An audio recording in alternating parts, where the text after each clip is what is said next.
So the mistake was trying to resolve things with guns. I think that if I would focus in on a mistake I made, it was an interesting situation. I had a stash house, and George, my worker, was at the stash house, and Brian was at the other stash house.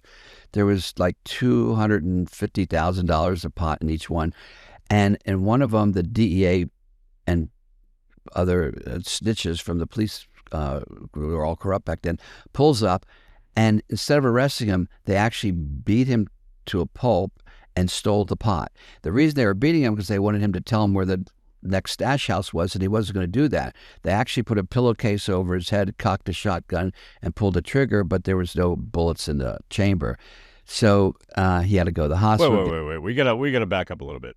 All right, so you have a stash house, right? And you got some guy watching it, and then what happens?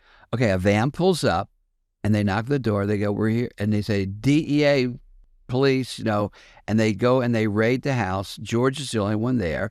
They put him in the bathtub, tie him up.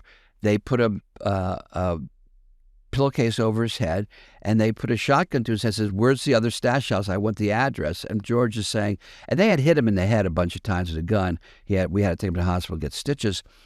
And he wasn't going to say, because he didn't want Brian to get the same treatment he was getting. And so he wouldn't. So they, cocked the shotgun, pulled the trigger, but there was no bullets in the chamber. They were just doing that to scare him. And they stole the pot. All right, now. The DEA guys stole all the pot. The DEA, they were corrupt as hell back then. I mean, if you look at the history of North Miami, one time I think they fired 80% of the police force.